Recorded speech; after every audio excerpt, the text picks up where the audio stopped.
Hi everyone, Aidan here with etrailer.com, and today we're taking a look at the CURT Premium 4-bike rack on our 2022 Honda CR-V. Now the CURT Premium is a hanging style rack, which means the bike hangs by the frame. We've got two straps over the frame at the top here, keeping it down in the cradles, and a third one on the seat post.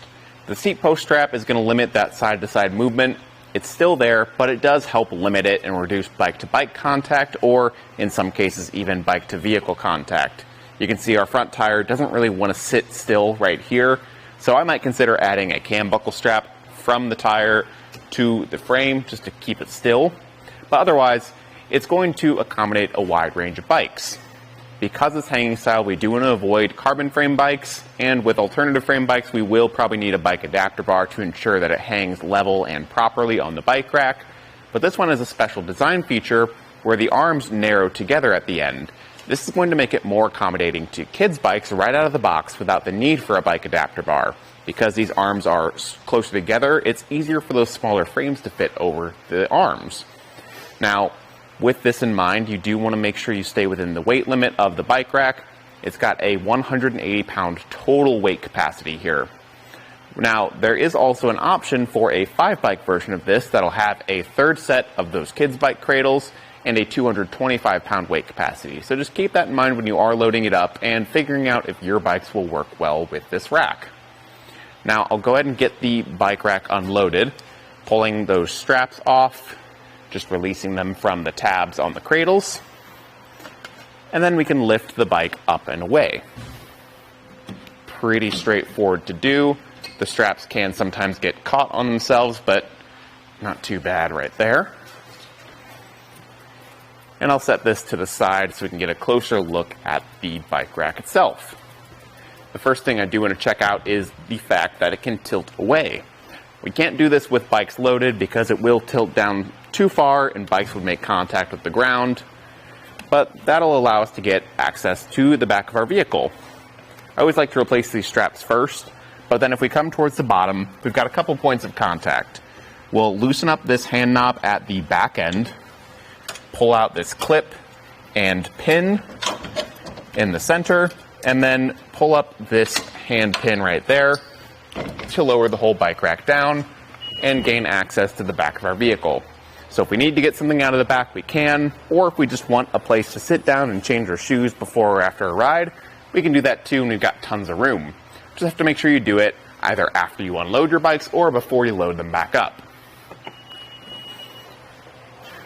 Once that tailgate is down, we can go ahead and just lift it back into place and put everything back together in the same order that we took it apart.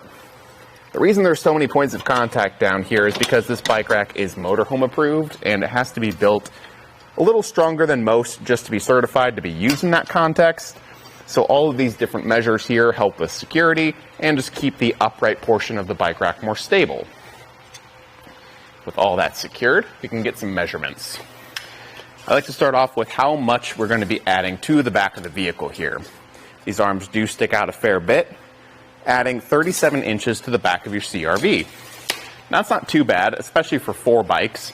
Keep in mind that that 5-bike version will stick out a bit further.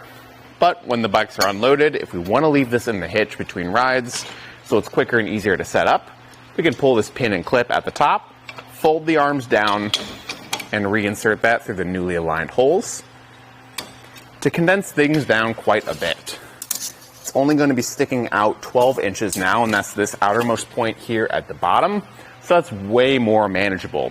A lot easier to fit in a parking spot or maybe even your garage depending on the space you have at home. Down at the hitch, we're working with our 2-inch by 2-inch receiver tube, and it does come with an anti-rattle bolt. It's going to keep things really solid in that hitch. Now, I would recommend having it a locking anti-rattle bolt and maybe even pairing it up with a cable lock. There is a loop at the back of the bike rack where we can feed a cable lock through, so then our bikes can be secured to the rack and the rack can be secured to the vehicle. Those are great add-ons if you do want to pick them up, but they're not necessary. And overall, I think the CURT Premium is a pretty solid option. If you're looking for a rack that's going to work well with the family's bikes right out of the box, I think this is a great option because of those narrower arms for the kids' bikes. If you need more slots for the kids' bikes, check out that 5-bike version. Otherwise, that'll do it for our look at the CURT Premium on our 2022 Honda CR-V. Thanks for watching. Here it is on our test course. We'll start by going through the slalom. This is going to show us the side-to-side action, which simulates turning corners or evasive maneuvers. Next, we're at the alternating speed bumps, which we'll see the twisting action. This will simulate hitting a curb or pothole or driving over uneven pavement.